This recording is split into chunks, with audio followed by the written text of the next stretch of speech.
దేని ఈరోజు వాక్యాంశం ఏంటంటే బుద్ధి కలవారు బుద్ధి వాక్యాంశం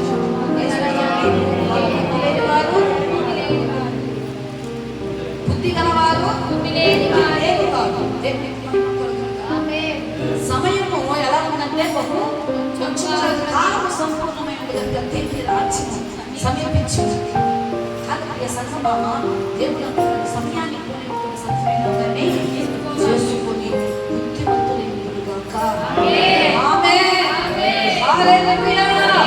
హల్లెలూయా. చెప్పాలి హల్లెలూయా. చెప్పాలి చెప్పాలి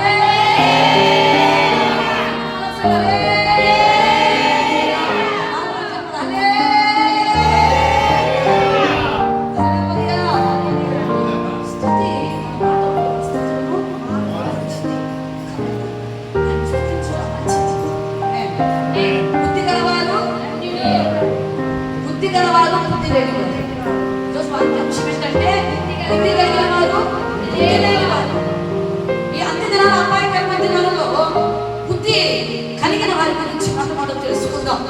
ఈ అంత్యదిన అపాయకరమైన దినాలు మనం ఏం చేయబడాలంటే బుద్ధి కలిగిన వారిగా ఉండాలి. హల్లెలూయా. ఎలా ఉండాలి?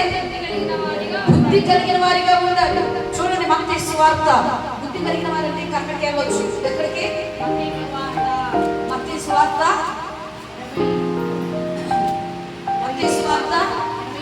25లో ఉంటుంది.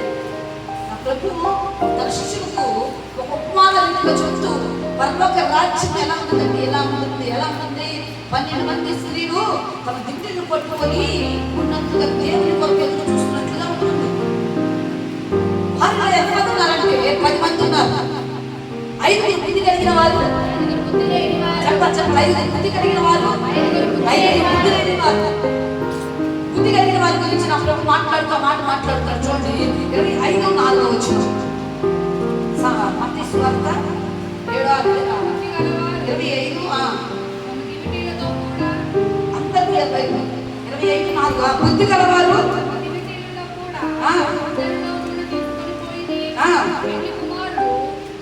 పెళ్లి కుమారుడు ఆలస్యం చదువుదా వారందరూ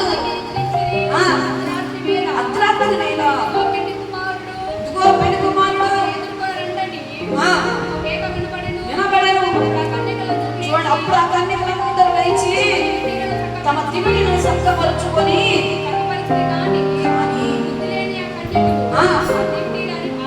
ఆరిపోయిన కనుక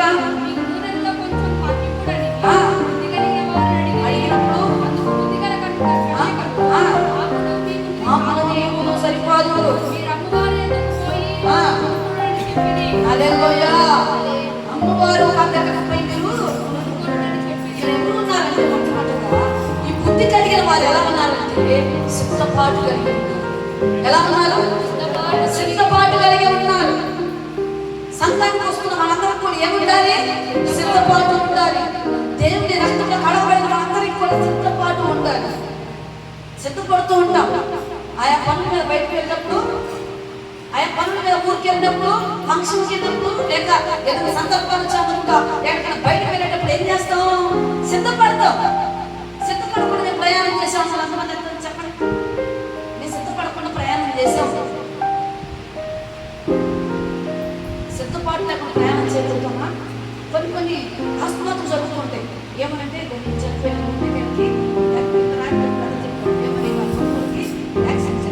అవన్నీ సిద్ధపడుతూ చెప్పరు. ముందు నీకు తెలిసి జరగవు. అవన్నీ వేరే విషయం. ఏదైనా నువ్వు ఎక్కడికైనా వెళ్ళాలి అనుకున్నప్పుడు, ఏదైనా చేయాలి అనుకున్నప్పుడు ఒక సిద్ధపాటు కలిగి ఉంటావా ఉండవా? ఉంటాం. శరీర సంబంధమైన వాటికి చాలా సిద్ధపాటు కలిగి ఉంటాం. అలాగే ఆత్మ సంబంధమైన వాటికి కూడా ఎలా ఉండాలి? ఆయన రాకకు సిద్ధపడాలి. ప్రతి క్రైస్తవ కుటుంబానికి, క్రైస్తవ స్త్రీలకు, పురుషులకు, ప్రతి ఒక్కరికి కూడా ఉండవలసింది ఏంటి అంటే సిద్ధపాటు. హల్లెలూయా. దేవుని